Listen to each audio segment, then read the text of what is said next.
Ladies and gentlemen, welcome to the Fightful Boxing Podcast. Now, I am your host, Carlos Toro, and normally you see me riding solo here, but this week we got Joe. Joe, you ruined the surprise for those watching on the video side. Ladies and gentlemen, this week I am joined by the one, the only Fightful feature writer extraordinaire, Joe Hulbert. Joe, how are you doing, mate? I'm good, man. I appreciate it, mate. I appreciate it. Make me feel at home. I get it. I'm good, man. I like this new role, like British correspondent thing, like the official British correspondent. I appreciate it. I haven't got a lot of competition for it, but I appreciate it nonetheless. Well, yeah, listen, I wanted to get you on this show, especially for this week. For those of you that don't know, who may be tuning into the podcast but have not necessarily have any idea who you are, tell us a little bit about yourself. You've been one of the best pro wrestling feature writers in a long time, and your work at Fightful has always been extraordinary. So tell us a little bit about yourself for those who may not know who the great Joe Hulbert is. Well, man, I mean, I can't really top what you just gave me there. That was a pretty good intro, but basically, yeah, I write. I mean, boxing is like something I've always covered boxing for Fightful, but you're the main boxing guy, right? So like, I'll come in with some features, but you got that locked down. But pro wrestling is my thing, so you probably have like seen some of my stuff on there and ignored it, but next time click on it because it's normally like quite good, right? It's good normally, in it. yeah, very good. I loved it. You recently did a thing on the Revival, the new Raw Tag Team Champions, and very good stuff there. You did another really good piece on Kurt Angle, I believe. So Kurt Angle, yeah. And then they took him off TV straight away, so that's cool. I mean, listen. You've kind of told it's such a good job that there's nothing else to showcase Kurt Angle for on TV. That's the way I saw it. That's exactly how I saw it. Yeah. But yeah, so I brought you here today because there is a lot to talk about, and you and I on Twitter, we've spoken a few times about British boxing, and I thought, listen, I may have this British boxing thing on lockdown. After all, I spent one night in a hotel in London with the fuggliest couch I have ever seen in my life while waiting for a flight from London to Philadelphia. So I think I got this down. But you know what? Sometimes I like to get a local's perspective. I am a Puerto Rican. I am about, 6,000 miles away from the UK. So I thought maybe bringing in someone from across the pond would be a better idea. So I think there is no bigger story right now this week, not just in British boxing, but in boxing in general. The shocking, and I do mean shocking, announcement that Tyson Fury, the lineal heavyweight champion of the world, signed a co-promotional deal with Top Rank and ESPN. And the deal calls for, it's a multi-year deal, first of all, and it calls for 2 fights in the United States. And I had to really kind of look at the language of the press conference to sort of make sure it doesn't say, oh, his fights are going to be shown in the U.S., not that he's fighting in the United States twice, at minimum 2 times a year. But this kind of seemed like Tyson Fury is fighting in the U.S. at least twice a year, according to the language of the press release. So, first of all, Joe, from that side, on the UK side, what is your reaction to Tyson Fury making this landmark deal, which I've heard some rumors say $100 million. I have not been able to confirm that, but it's one of the biggest contracts out there for a boxer today, at the very least. Well, it's interesting because over the last 2 years, this whole comeback story, right, has changed Tyson Fury's perception, both on our side and your side. So the question now becomes, what's next after that fight? Where does he go from there? Historically, in the UK, he was never a huge ticket seller anyway. He's a household name that isn't like someone who fights on, like Anthony Joshua can fight on pay-per-view against anyone. That was never Tyson Fury's thing. So I think there's a kind of a realization that there's a spot in the marketplace for him in the US. The interesting thing is the figures you threw out, the question then becomes, what fights are there available for him that will make that price worthwhile? That's the thing that interests me. You know, the Wilder rematch, okay, there's a lot of interest in like politics with that. What other fights are available? Yeah, I mean, you look at that top-ranked roster, and of course, that doesn't mean that Tyson Fury is just strictly going to fight top-ranked fighters, but really the only notable name that Top Rank currently has is Kubra Pulev. And while I may think he is deserving of a big fight because he was supposed to fight Joshua a couple years back, but had to go down with I believe, with an injury like 6-7 weeks before the fight, so he never really got the shot at a title, and he's still the mandatory challenger for Joshua's IBF title. But right now, the whole worry about everyone from regarding this whole thing is the fact that Tyson Fury versus Deontay Wilder, which we all thought was going to happen on May 18th, was now certainly in jeopardy because now you're not just dealing with the negotiations between the two fighters, but now you got Showtime representing Wilder and ESPN representing Tyson Fury now, and you know that's May 18th is not going to happen. Maybe June or July, but there's no way they're going to do May 18th now, especially with this twist. And it's a twist that Wilder nor Showtime, it's talking about Stephen Espinosa, Shelley Finkel, Al Heyman, none of them knew about this. This literally completely caught everyone off guard. So now do you think that this fight is in jeopardy? Because I think in a way it kind of is, but it's still a little too soon to see whether or not the fight is happening or not. I think we're going to have to wait a little while longer. I think, in truth, the fact that they've put that money on the table, supposedly, we don't know the numbers, but it sounds like a blockbuster deal, right? That suggests to me ESPN want to make the Wilder fight because that's the only fight in the US that's a real blockbuster pay-per-view fight. There's no other fights, as we just said. Then Kubrat Pulev fight isn't it's not a big fight in anywhere really, in truth. So I think there's both sides want to make the fight, and usually if both sides want to make it enough, it'll get there eventually. It'll just be like you said. It'll probably be June, July rather than May. Yeah, and listen, and the thing is about this, I have no idea how they're even going to do that. I think that's the real disappointing part is that look, we're facing it's ESPN versus Showtime, and ESPN has shown with contract extensions with Lomachenko, Top Rank itself, Terrence Crawford, that they really are trying to double down on boxing on the network. But now you're encountering the problem is that if you're going to do a pay-per-view, who's going to be handling it? You can't just. I mean, I suppose you can do a deal where you can have both networks kind of show it, on their respective side at the same time. They did that for Mayweather versus McGregor. You can see the fight on Fight Pass, you can see the fight on Showtime pay-per-view, but here's the thing. Did they do a joint promotion? Sorry, man, but did they do a joint promotion for Pacquiao Mayweather? Because I remember, was Manny with HBO back then?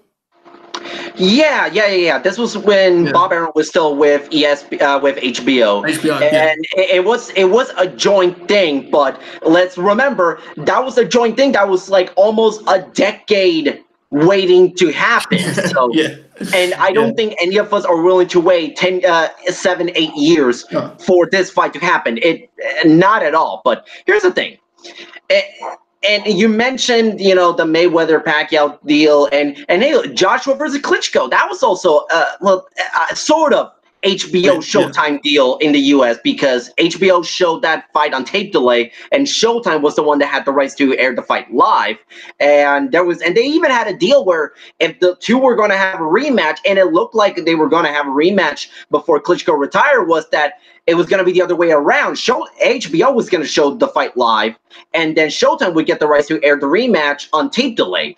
But you can't do something like that for this fight.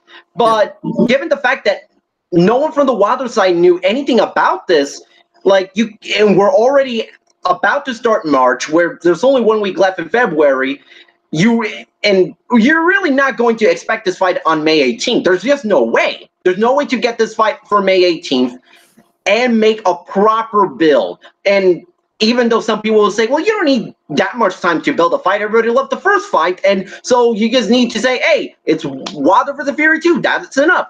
Well, I point to you, the Canelo versus Golovkin rematch, and how they essentially had that same attitude, saying, we don't need to do no press, no media, none of that stuff. The people are going to buy it anyway. And it turns out the buy rate was a little lower than the buy rates of the first fight. So, yeah, you do need a proper build. And ESPN is more than willing to do that.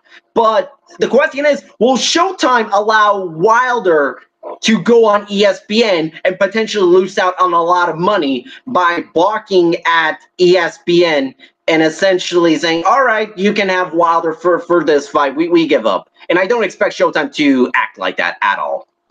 I think it's very interesting that I wonder if Joshua hadn't moved on and booked the fight with Miller, which obviously we'll get to later, but would that have changed that whole thing? Would Tyson Fury then have said, or Deontay Wilder actually even have said, let's do a June date at Wembley Stadium with Joshua?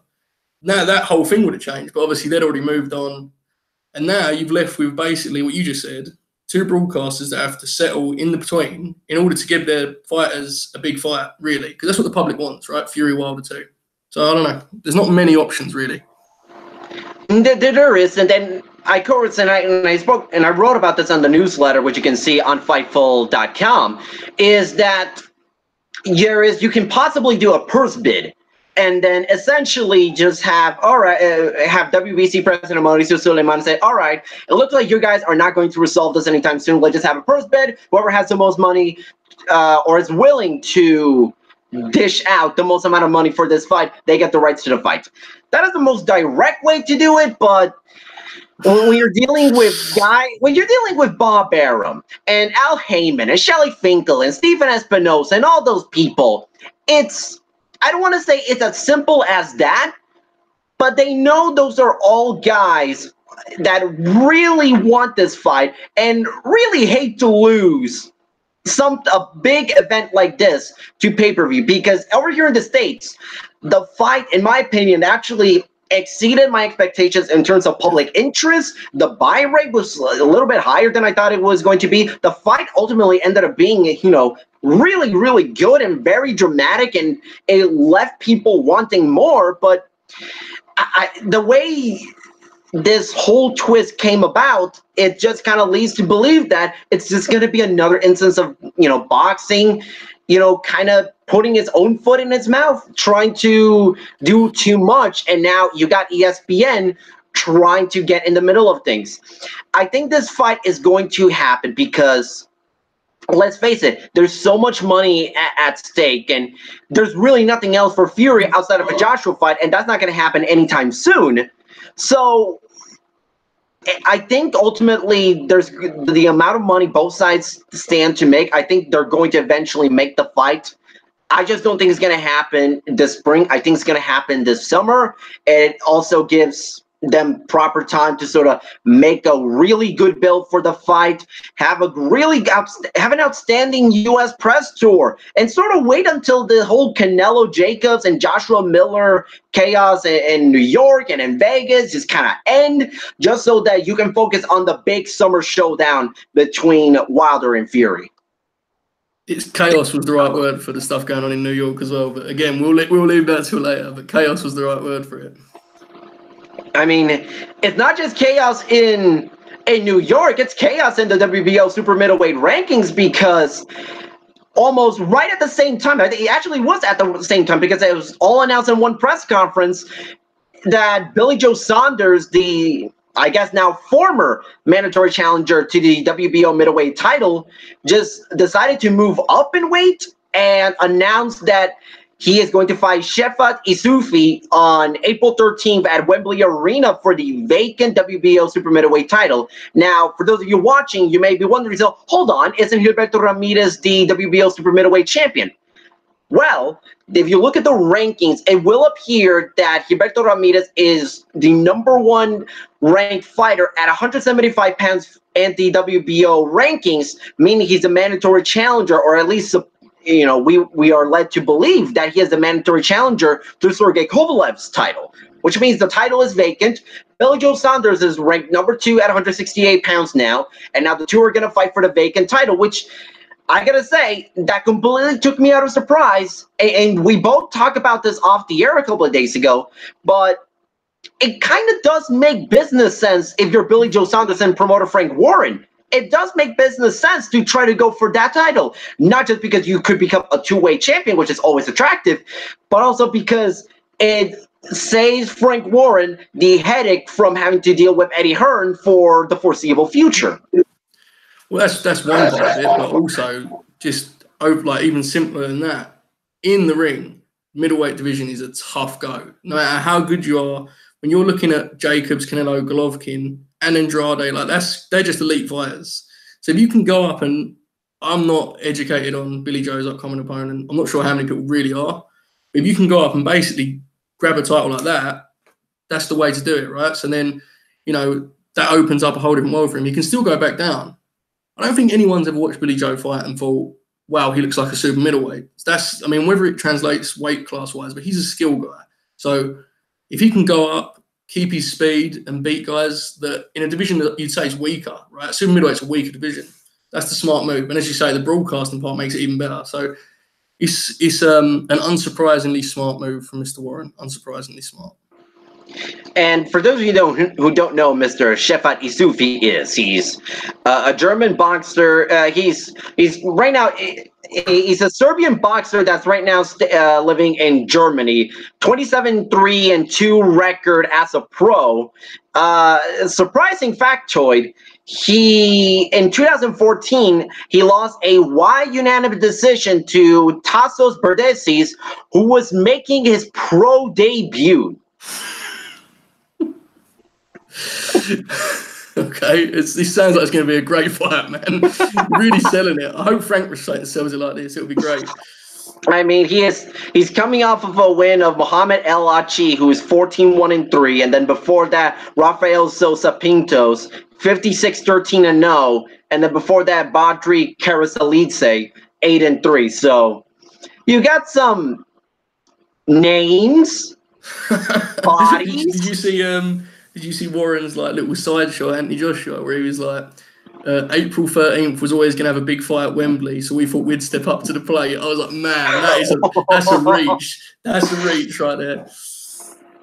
I mean, look, it's Frank Warren. He will always try to take a dig at Eddie Hearn. And I think he's still trying to get the sour taste out of his mouth. The fact that he actually had to agree to a co-promotional fight between Saunders and Demetrius Andrade for last October, which ultimately never happened for reasons that I think that have been explored on this show a couple of times already. So no need to retread old water. But I mean, middleweight is almost strictly Eddie Hearn. One way or another. I mean, Canelo Alvarez is not involved with Eddie Hearn, but he's fighting on DAZN, and DAZN is affiliated with Eddie Hearn. So, and Canelo Alvarez's next fight is against an Eddie Hearn guy. So, you're gonna have to deal with Eddie Hearn if you want the big fight at middleweight. Even Golovkin, who is probably going to sign with DAZN, you're gonna have to deal with DAZN and Eddie Hearn one way or another. You want to give Billy Joe Saunders the big fights, and quite frankly, I mean, it makes sense for him to move up in weight because, the title is literally just right there for the taking. The division is not as strong as middleweight. You got some good names. You got David Benavidez, Avni Yildirim, Anthony Durrell, Caleb Plant, Caleb Truax, James DeGale. But quite frankly, I mean, those are not Canelo-level names. And I think those are much more winnable fights. Definitely. For Billy Joe Saunders. But even then, you look at that super middleweight division, it's tough for Saunders to get a big fight because the WBC title is going to be, is going to crown a new champion this Saturday. But then after that, one would assume that David Benavidez would be the next man in line because he's the champion in recess. Caleb Plant is the IBF champion, but I would wager that he would prefer to have a title defense in Tennessee in his home state first before maybe going across the pond to fight Billy Joe Saunders if he were to win the WBO title. And then you got Callum Smith, who's an Eddie Hearn fighter, so that's a no-go there. I don't think he wants to fight Callum Smith regardless of who promotes Callum Smith, to be honest, man. That's a tough style match for him, but we'll see. Yeah, and not only that, actually, and the one thing about that not a lot of people are talking about this whole Billy Joe Saunders moving up in weight, this may have unintended consequences in regards to Gennady Golovkin, because Saunders was the #1 guy at middleweight in the WBO, and then Golovkin was #2. So with Saunders moving up in weight, that means Golovkin would be moved up to the #1 spot. And even though the WBO has yet to, as far as I'm aware, has yet to make an order for Andre to fight Golovkin, you would think that the logical step here would be for Andre to fight Golovkin, because Golovkin is likely to sign with the Zone. Although it's not a guarantee, but he's more than likely to sign with the Zone. And I wouldn't be surprised if Golovkin, some part of him still wants a Canelo Alvarez rubber match, regardless of what he says publicly. There's a lot of money to be made, and that is still a fantastic fight. And we remember, before all the Canelo madness, Golovkin's goal was to become the undisputed middleweight champion. So if he beats Andre and Canelo beats Daniel Jacobs, there you go. You already have the undisputed middleweight title fight on the line, because Canelo would own 3 of the 4 belts, and then Golovkin would have the WBO title, and then there you have it. September. That's perfect. You just done it. You've booked it. It's done. That's it. Like, you've got a mini tournament. That's it. Yeah, it couldn't be much more simple than this. No. But the problem here is that in boxing, it is never that easy, and that's the problem. It's never this. Like, if the sport complicates itself to the point where they overthink things and it messes up everything. Like, I just, in the span of 30 seconds, I just laid down the groundwork to crown an undisputed middleweight champion. But will it actually happen? No, I think Golovkin will probably have to fight like number 11 in the rankings in a final eliminator first, just to make sure he's a real contender. We'll do that first. We'll get Andrade another mandatory challenge. It will figure itself out. Give it time, man. Just be patient. It'll get there. Trust me. We can't just do tournaments and stuff. It's too. Let's face it. Listen. Listen, when he faced, Bonis Martirosyan last May, he knocked him out in 2 rounds, but was it really was it really the kind of Golovkin that we would see that can be a world champion? I don't know. I don't know. Got to find out for sure, man. Got to find out for sure. Which, by the way, the number 11 ranked middleweight would be Luke Keeler. Oh, no. That would be on DAZN. There you go. He's another fight. Yeah. I can't believe he's number 11. Put him on the undercard. I think that'll be fine. It's no problem. No problem whatsoever. So, Billy Joe Saunders, I gotta admit, this really did kind of took me out of left field, but it makes sense. I hope this means Golovkin joins the Zone and fights Andre, because that's to the public, that's a really, really good fight. Because I like that fight a lot. I like that fight too. It pushes Andre into a fight that isn't a 36-minute snooze fest. And I like Andre. I think his skills are as a middleweight are exceptional. Top 5 middleweight in the world. But then you look at the performance against Walter Kaltundokwa, and then his last fight against Arthur Akavov. And he boxed brilliantly, but they were not. He's not really suited to consistent showcase fights. Some guys are great to just watch run through. I shouldn't say nameless contenders, but basically they're the A side. This is who they're fighting. Golovkin, you can watch him do that all year round because he's so exciting. I think that fight, Andrade Golovkin, is so interesting because you get the sense Andrade's got levels to go up within himself. And Golovkin will make him do that because he's going to be on him the whole time. That's a great fight. Actually, stylistically, that fight to me is more fun than Canelo Jacobs, even though I think both are great fights. But stylistically, Andrade is the traditional, that's the guy that should be able to beat Golovkin kind of thing. That's what everyone always used to say, right? The quick guy, the slick guy. That's an interesting fight. I like that fight a lot, but again, we'll see if we get it. Yeah, well, we'll see if we get it. And one last thing about Golovkin, Andre, if that were to actually happen before we move on to other topics, is the fact that The thing about Andrade is that he's such a brilliant boxer, but because he's never pushed to actually try his hardest, he doesn't knock out people because he doesn't feel the need to. He's more comfortable cruising to a wide unanimous decision, which it's fine if that's what he wants to find, but don't expect people to get excited for your fights if you don't decide to knock people out. And he has power. He just chooses not to use it. It's been a problem for him for a long time now. That's why he sort of fell off, because there was no promoters. I mean, let's be honest, and I think he's a tremendous fighter, but he's kind of been a benefit of Eddie Hearn needing fighters, right? That's the truth of it. Eddie Hearn needs world-class fighters, so he's willing to do them fights with Andrade. That ain't going to sell tons of tickets, that are not super exciting, but he needs world-class fighters, and he is that. So, yeah. Yeah, I mean, hey, if you want to talk about world-class fighters that that Eddie Hearn is bringing in to fight his guys, Jarrell Miller fighting Anthony Joshua. That's that's official. It's the June 1 Madison Square Garden on the Zone here in the U.S. Sky Sports box office, I believe, over there in the U.K. And I'm probably going to go to New York to watch that, because that is a big, big event. And really, I was kind of debating between Wilder and Fury or Joshua Miller, but since we don't know if Wilder Fury is going to happen, then I might as well go to Joshua Miller, because that fight's already happening.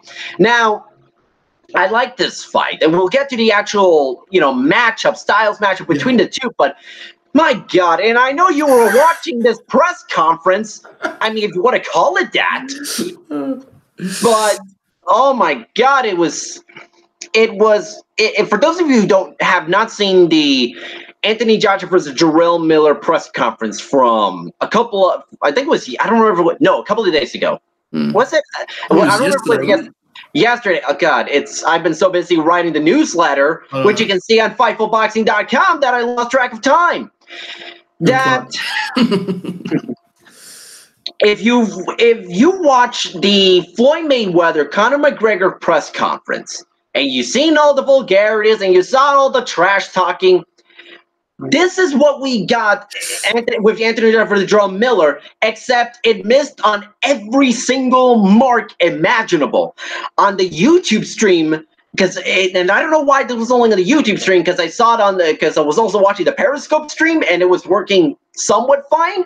But on the YouTube stream, the quality of the camera, because I guess they restarted it or were using the cameras used to record VHS tapes from 1984. And you can see this on my Twitter at Carlos Toro 360, that the camera was just really, really bad.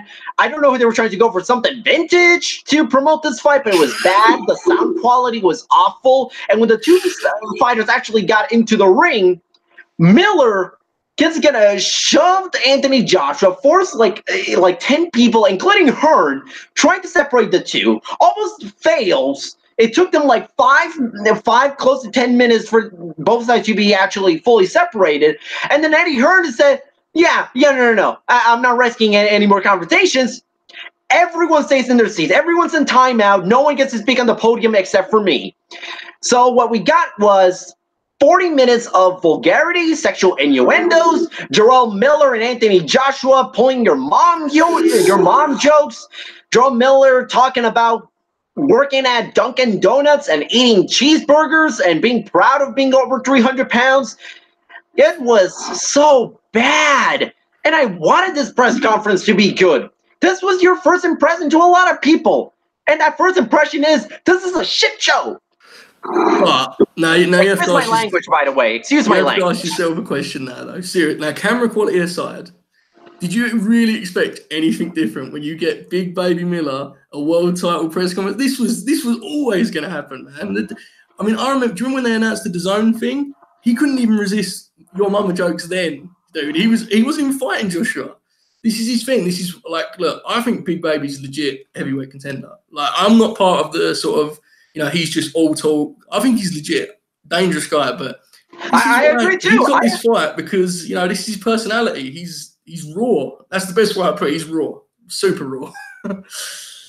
Yeah, I mean, look, the thing about Miller, and listen, I don't buy into the fact that he's unhealthy. He's over 300 pounds. Look at him. It's like, You told me to look at him. What I see is a 300-pound barrel who knows how to knock people out, but has not really faced anyone of note. I mean, his last fights were Thomas Adamek, Bogdan Dinu. It's like, what I think is really interesting about Big Baby Miller, like, and we can talk about the press conference more, but like just talking about him as a fighter, what really interests me is so he weighs in like consistently at 300 pounds and over, yeah. But if you actually watch him fight when he's fought the better competition he's fought, which isn't like elite, but you know, like he's sort of solid guys, fringe world level guys. His best traits to me are like his punch output.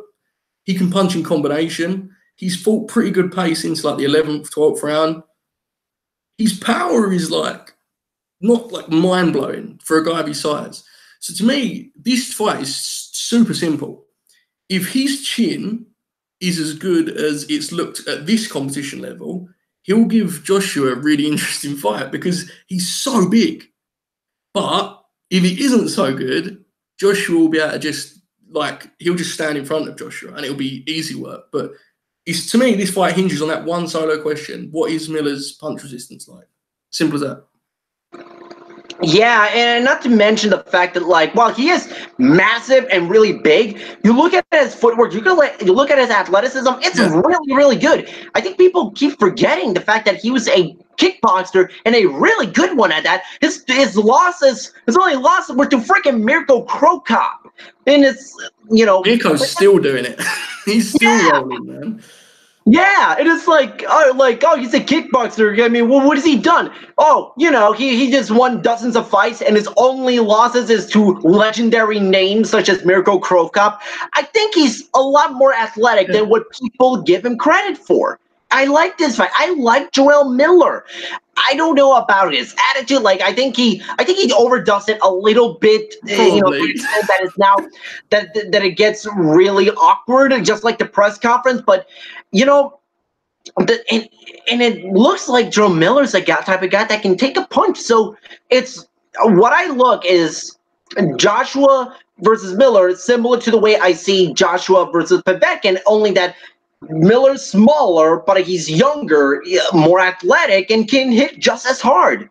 And the question was, you know, what happened in the Povetkin fight was that Joshua eventually managed to figure out Povetkin and knock him down. And it's going to be a similar story where we're going to find out if Miller can handle Joshua's power because he has not faced anyone like Joshua. Yeah, I think offensively, he's probably more limited than a lot of the guys Joshua's fought recently, purely because he like gets himself into range and just bullies people. Like it's pure output, and they just can't cope with his pace, which is a crazy thing for a 300-pound dude. But again, if you watch like Joshua's fights, he struggles most when he's been forced to go backwards. That's just simple based on everything we've seen. When he's forced to go backwards, it's his hardest fights. Well, Miller's going to walk forward. So again, it simply will be when Joshua throws his power punches, can Miller keep walking forward? And if he can, we've got a seriously good fight. Seriously good fight, I think, anyway. Now, the question for this fight, obviously, when it comes to the fight, obviously, the fight is, you know, the fight's going to be what it's going to be. But the question now over here in the States is whether or not Joshua can be the type of guy that will attract the zone subscribers and can sell out Madison Square Garden. Now, according to them, according to Match from Boxing, the pre-sale ticket sales for the event has like highest grossing for a boxing event in Madison Square Garden history, which, you know, I guess it's good, but, you know, that's somewhat of a blanket statement because you can sort of twist it around in a way to make yourself seem good. I've not seen what the ticket sales, what the general ticket sales have gone. Obviously, it's no... You know, it hasn't sold out yet. Otherwise, we would have found out about it right now. And the ticket sales, the ticket prices range from like $106 to like $1,200 something, and maybe a little more. But the one thing that I'm worried about is that the ticket sales don't end up being as good as projected. And what we see is Joshua essentially just being another heavyweight who just happens to own a couple of belts. Because over here in the U.S., the thing about Joshua is like the opinion amongst boxing fans, the opinion regarding Joshua has always been kind of like lukewarm at best, where it's like, listen, yeah, he's a really good heavyweight, but that's it. He's fighting on Showtime on Saturday afternoons. He's fighting on the Zone. Doesn't really do anything for me. And at worst, the opinion of him is almost non-existent. It's like, not fighting in America. He's not fighting Deontay Wilder, Tyson Fury. So what do I care about him? So I think that, and I think this is smart on Hearn's part. As a personality, Joshua is not going to walk into the United States and win people over as this super charismatic dude. That's just not going to happen. It's simply not going to happen. Hearn admitted like a week ago or so, he said basically, I overpaid Miller to take this fight, which to me says Big Baby Miller is the attraction going into this fight, meaning I think the intention is to get casual American sports fans to see Big Baby Miller talking about fighting for the world title in New York City and use him to channel people to watch Anthony Joshua. And then Hearn's idea is once the bell rings, Joshua will show that he's the real #1 heavyweight. You see what I'm saying? Like, the key to this is convincing the public that Big Baby is worth watching in the first place. If they just pulled someone else over, people don't care anyway. But I think that's why Miller's there, because he can sort of funnel new fans in. But we'll see. Yeah, but the problem here is that Miller's not really a name here in the United States. He's not. I mean, he's not in terms of, like, if you look at the fighters from New York who, and you sort of rank them and how much of a big draw they are. Miller's not at the top. He's not number 2, number 3, and he's hasn't really had much of a opportunity to shine. Like, aside from the Zone appearances, which, by the way, headlining the Zone card against Bogdan Dinu in Kansas, that's not going to. He's far from a star. Like, I'd imagine Joshua and him are like similar name value in the States. Like, they're not really things, are they? But what I'm saying is, I would say Joshua's a little bigger. I would say Joshua's a little bigger just because of his accomplishments. If you could choose between one of them to have one interview that will sell the general sports fan on a heavyweight title fight, Big Baby's probably your guy, right? That's what I'm saying. Like, if you can get him in the right places, whether it's sports panel shows, whatever it may be, I think you've got more chance of convincing the American fan to check out this heavyweight title than if you just send Joshua over, who's like, he is what he is as a personality. He's not super flashy. He is what he is. You can't just sell him on being the #1 heavyweight, because American fans don't see him as that way because they've just watched heavyweight title fight. You need something else. I don't know. We'll see how it does. Yeah, I mean, hopefully Joshua puts out a good performance, and this gives American fans incentive to pay attention to Joshua, which in turn will make the potential fight between Joshua and Wilder or Joshua Fury even bigger, even make it an even bigger event than what it currently would be. But I don't know. It really gonna depends on how the Zone subscriptions are going to look like, because that kind of tells you how much people are interested in going out of their way to watch the fight. Yeah, that's exactly it. If you get a ton of subscriptions, it means you've done a good job of making people actually care enough to go and download this app. Well, even if it's free, it doesn't matter. The free trial thing, it doesn't matter. They're still having to go download something. So you have to do a good job, Yeah, I mean, and hey, when it comes to getting people excited to watch a Brit fight in a world title bout, ESPN is going to have a tough time trying to get trying to sell Vasiliy Lomachenko versus Anthony Crolla. Now, question, is it Crolla or Crolla? Because I always get it confused. Yeah, it's even simpler than that. It's just Crolla. Crolla. Okay, because I had someone tell me it's not Crolla. It's like, well, listen, I'm Hispanic, I'm Latino, and when I see the double L's, that's kind of like the Y sound. So I say Crolla out of base instincts of 18 years of being in the Puerto Rican school system. So that's not on me. I blame Puerto Rico for that one. But Vasiliy Lomachenko versus Anthony Crolla, we knew this was going to happen the moment we found out that Richard Comey, the new IBF lightweight champion, was going to be out and not fighting Lomachenko on April 12th. And ESPN had every intent on keeping Lomachenko on April 12th at the Staples Center in Los Angeles, and now will defend his WBA and WBO lightweight titles against Crolla, who is the mandatory challenger for the WBA title. So I'm seeing so much hate over the matchup itself, and it just kind of, I don't love the matchup per se, but I think it's a good fight. I think Crolla's not going to be a guy that's going to show up to pick up a paycheck. I think people forget that Crolla was a former WBA world champion, and his 2 losses were to Jorge Linares, who before Lomachenko beat was, to some people, the best lightweight in the world. So I think this matchup is good. It's just to the cynical American fans who are always impatient. They will criticize the fight, but I have no problem with it because it is a necessary evil to have mandatory challengers, and Crolla is a mandatory challenger. And for the long run, with getting you more unification bouts made, it's gonna make Lomachenko's life so much easier just to get rid of the mandatory challenger out of the way. You've sold me on it being a better fight than I thought it was. You're right. You are right. You make good points. I think the problem is boxing has so many world champions, right? But we all agree that there's about 5, maybe not even that, elite level fighters, right? And you just said impatience, and that's really what this is. It's very simple. Like, Lomachenko's special. We all agree on that. And then there's Anthony Crolla, he's a very solid world level fighter. It's a strange fight in the sense of stylistically, there's not much of a hook to it. Because Anthony Crolla's not like a puncher, right? Like, he's just a good, solid fighter. So it's very tough to kind of sell it. Like, earlier on when you said world-class fighters fighting against matchroom fighters, I was certain you was going to this one, dude. I was ready to be. So this is the definition of a true world-class superstar fighter against a solid fighter. And Anthony Crolla is so. The one thing you would say that's true is he's definitely not there just to like turn up, take some cash, and sit on his stall.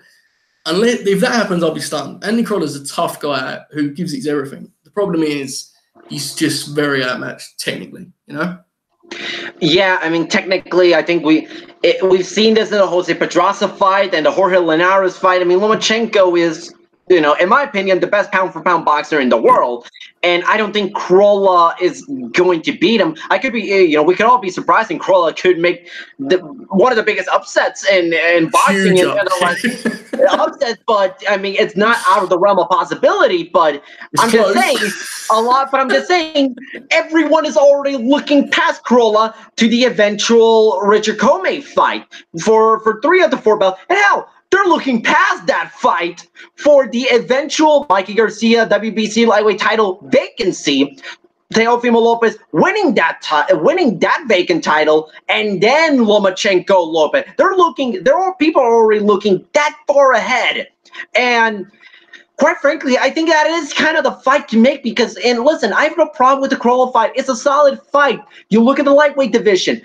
Who is there to fight Lomachenko right now? Like, Mikey Garcia is fighting Errol Spence. Robert Easter Jr., who's a former world champion, he's supposedly fighting Rances Barthélemy in a couple of months for this supposed new WBA regular lightweight title bout, which that kind of news not really hit the States, but a Cuban newspaper has said that it's going to happen. And really, I believe that they reportedly wrote this, and these people are usually on the money when it comes to these world title fights involving Cuban fighters. They were the ones who got the scoop of Eddie Lara versus Brian Castaño like weeks before Showtime officially announced that. So I would not be surprised if WBA decided, let's make a fight. Let's make a secondary title, even though there's no need to. So no Robert Easter Jr., no Mikey Garcia, no Richard Comey, Teofimo Lopez. He wants that fight, but it's not time to make that fight. We're less than 2 months away. That's not the type of fight. Like Bob Arum sees money in Teofimo Lopez. He's not going to waste that with a 6-week build. And Teofimo Lopez could potentially be a megastar at this point. So why not wait and have Lopez potentially fight for a potential vacant WBC title, have Lomachenko pick up the IBF title by beating Richard Gomez, and then making an undisputed lightweight title bout for 2020 on pay-per-view. And that could be good on pay-per-view because we've seen how much people pay attention Teofimo Lopez brings whenever he fights. He is at such an incredible level that every time we think he's fighting a guy that's going to push him to his limits or going to test him, Lopez just completely obliterates him. And that's the kind of excitement we want in an opponent for Vasiliy Lomachenko. And unfortunately for U.S. fans, they don't see that in Anthony Crolla. Well, I think in fairness, though, man, like, I don't know. I could be wrong, but from what I've seen, it's not dissimilar on our side. Like, the British fans are kind of weird. You probably realise this. You probably gauge this from there's you watch the shows and there's real excitement and optimism in the arenas, but the fans that actually discuss boxing online at all are the absolute most pessimistic people. So there's probably more negativity from British fans about this fight. There's no. If you base your opinions on what British fans say, there's no British world-class fighters. So.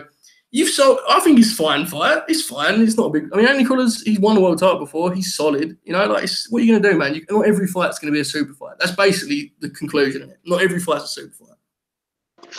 Yeah, I like this fight. It's not bad. It's going to be on ESPN Plus, April 12th to April 7th. It's going to be an inoffensive fight, and it could be a good fight. I think it'll be a good fight. I think Lomachenko will win a fairly wide 12th-round decision because I don't think Crolla is gonna allow himself to get knocked out by Lomachenko. Lomachenko doesn't have exactly tremendous power. He just has the ability to pepper you with so many shots and hit you with incredible speed that it kind of forces you to give up. But I think Crolla is a tougher fighter than what people are giving him credit for. So now.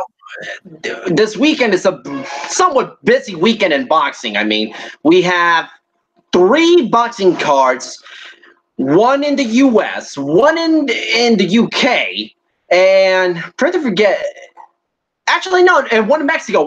So we got boxing cards all over, but I think the biggest one by far is the one over there in UK at the O2 Arena this Saturday. James DeGale versus Chris Eubank Jr. for the IBO super middleweight title. A title that within 5 days of the fight having place, no one will have an earthly idea who the IBO champion is and what the hell the IBO champion even is. So let's discard that title right here and then, because I don't think even James DeGale even cares for that title. But the story is the actual fight itself and how both fighters are at a crossroads in their career.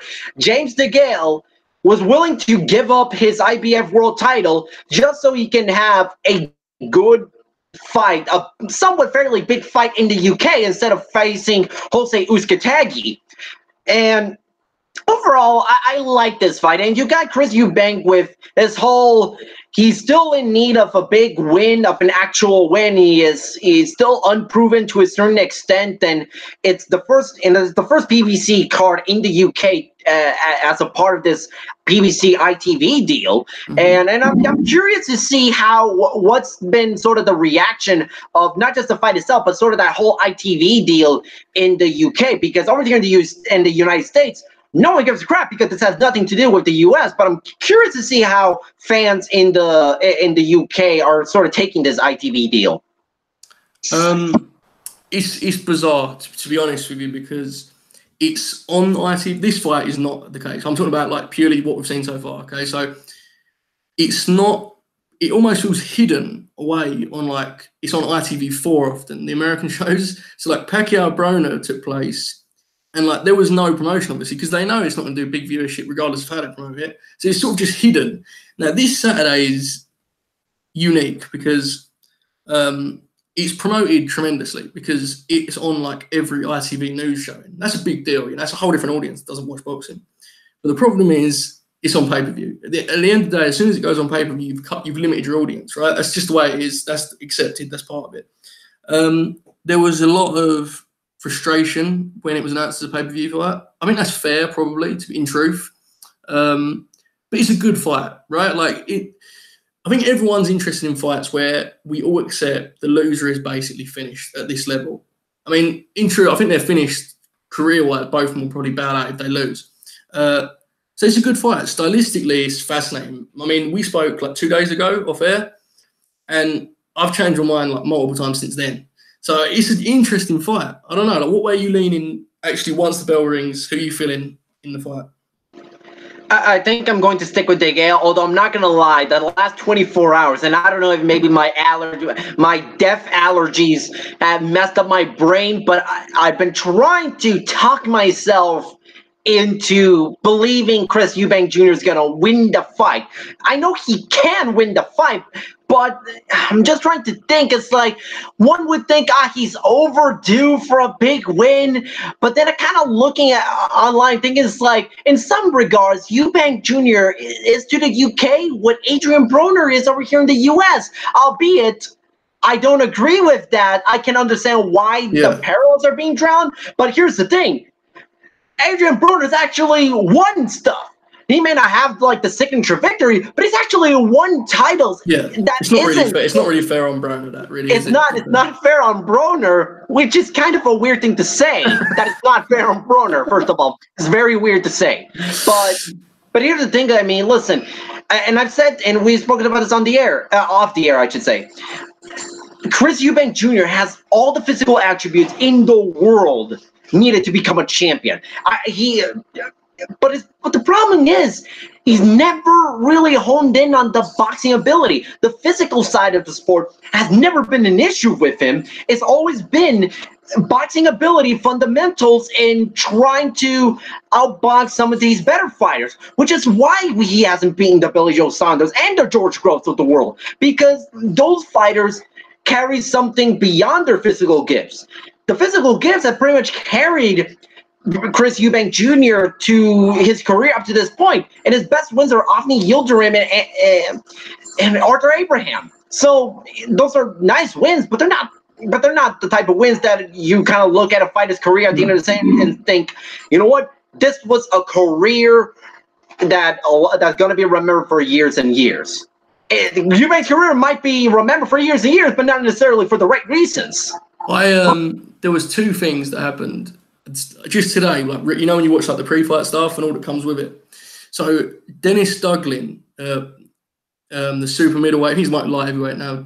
Dennis Duglin, mama's boy. So he sparred Eubank for this fight, right? And on the pre-fight stuff on ITV, he's like talking up Eubank, which makes sense. He's his sparring partner. I saw him today saying, I think DeGale's going to win this fight because while I like Chris, there was stuff in sparring he couldn't deal with.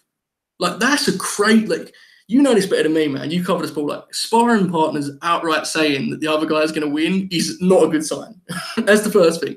The second thing was Chris Eubank Sr. was like, he said, I'm not convinced my son's going to win this fight. He said, technically, I know he's good enough to win this fight. Athletically, I know he's going to win. But he seems to think, and we spoke this the other day, but I believe this, and it seems like he does too. There's a mental glitch there with Eubank. And I agree with you, man. Like, it could just be he's not there technically. That totally could be it, 100%. But when you see a guy fight someone like George Groves with total desperation in round 2 and 3, it shows a certain lack of, like, poise that to me is more than just skill, you know? Like, that's... So to me, this fight's two stories on opposing side of the ring. So is Eubank just not that good skillfully? Or is there a mental thing he needs to overcome? And on the other side, obviously, which everyone's talked about, like, it's the most over-discussed topic, what's James DeGale got left? Like, you said the other day to me, and I agree with you, man, like, perhaps that Caleb Truex fight, he just rushed back. That was a tough style matchup because he's a tough guy. He's not going to go away. Or did them, like, 5 12-round fights, did they just wear him down? We'll probably find out on Saturday. I'm leaning... I don't know. I feel DeGale is going to fade late and Eubank's going to win those late rounds. The question is, does he make it to the final bell to win a decision or not? I'm going to say he doesn't. I'm going to take Eubank late. I think. Really? I am, yeah. Yeah. Oh, man. I'm going to say DeGale, and I do agree with you, and I think you bring up a really good point that DeGale could potentially fade late into the fight. And I said those physical attributes carry a guy like Eubank to the wins that he's had, to the career he's had up to this point. That kind of physical gift will keep Eubank busy in the final rounds. Now, my question is going to be, can DeGale avoid getting knocked down? Because I think this fight is going to go to the scorecards. The question is not whether or not DeGale is going to fade late, because I think he will, is whether or not he can avoid getting knocked down and lose on the scorecards via that manner. I think DeGale is going to just barely avoid getting knocked down, and I think he's going to win a fairly close unanimous decision, maybe a split decision. I think he's going to win, but you do bring up a really good point. We see the same fight, right? Like, we see the same exact fight. It's really just a matter of which finish you see it having. It's bizarre in the sense of it's a rare 50-50 fight where I feel like every fan agrees on exactly how it's going to play out. It's simply how the last final portion will play out. We'll find out. It's a good fight. I like it. Yeah, also on the undercard, you got Joe Joyce versus Bermain Stavern for what appears to be the WBA gold title, whatever the hell that means. And it is supposedly a title eliminator where the winner could get an eventual shot at the WBA regular heavyweight title being held by Manuel Char, whatever the hell that means. And look, Joe Joyce is the big heavyweight prospect. Over here in the States, a lot of people are starting to buy into Joe Joyce. And partially it's because he's been fighting in America. He's being promoted by Richard Schaefer. He's being trained by Abel Sanchez. A lot of people are really high up on Joe Joyce.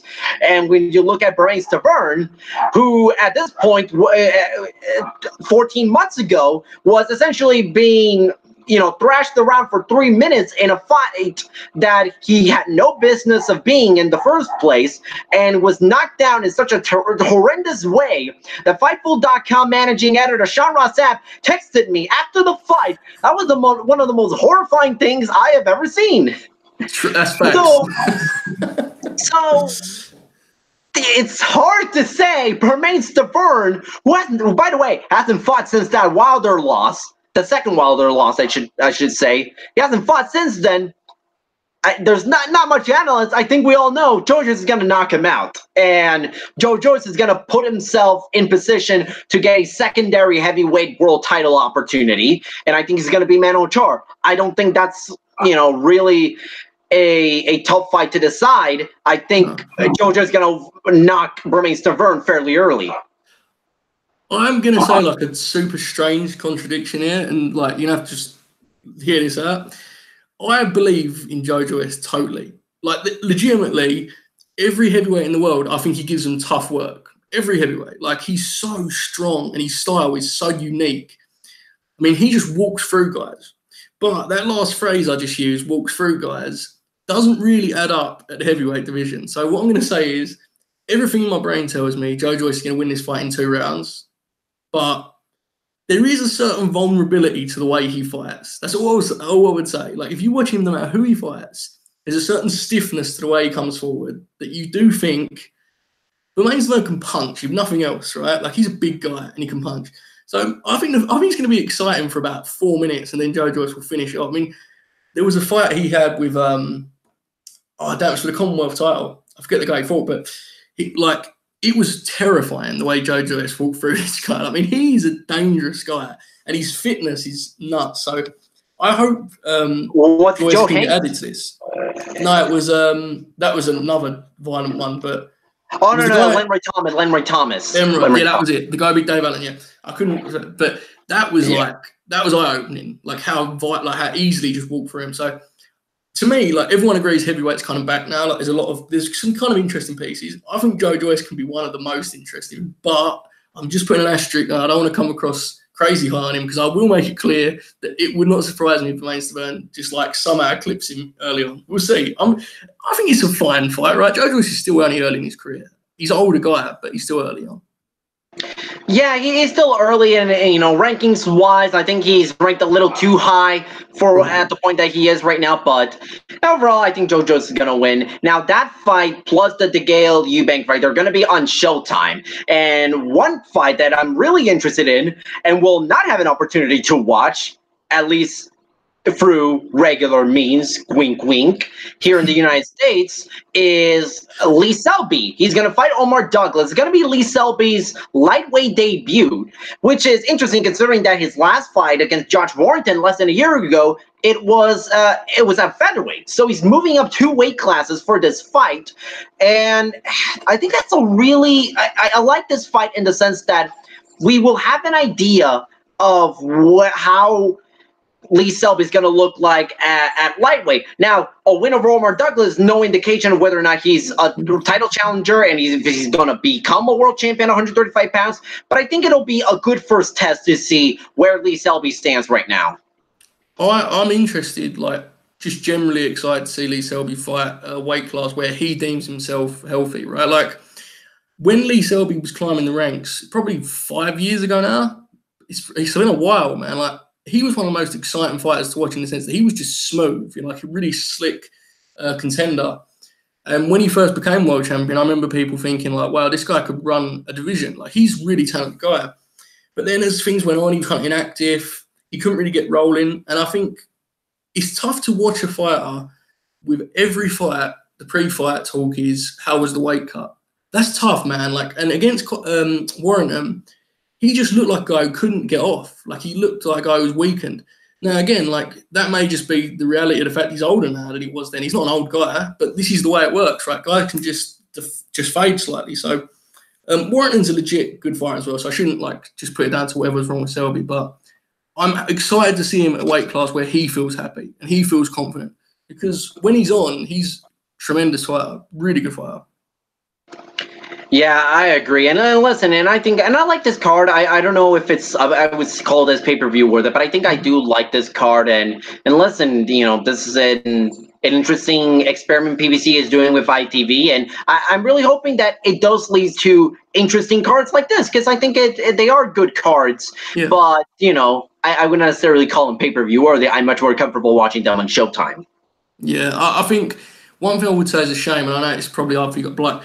If this fight card was on just general ITV, just television, the viewership numbers would be incredible, man. I know it's hard financially; they need to make up the money, but it's a shame that we're away from them days of boxing. It feels, it feels like it could be great for these guys. Joe Joyce fighting on just normal television that anyone could watch would be a big deal for him, but everything's pay per view. I guess that's the way it is, isn't it? All right. I think that's about enough for this edition of the Fightful Boxing Podcast. We had so much to talk about. Joe, thank you so much for being a part of this. I really had a lot of fun. I'm happy that I can do 40, 50-minute, 60-minute podcasts when I get someone to talk to. So thank you so much, Joe. I appreciate it, man. It was good. As soon as you hit me up, I was happy to do it because, look, if you like boxing, you love talking boxing, right? So, it's easy gig. I enjoyed it, man. Thank you. All right, Joe, where can we find you on social media? Well, you shouldn't find me on social media, but if you really, really want to, Joe Hulbert 5. That's the number 5. So, yeah, that's Twitter. And just know, man, you're going to regret it. But you might just want to try it, but just come with caution. That's all I'd say. Come with caution.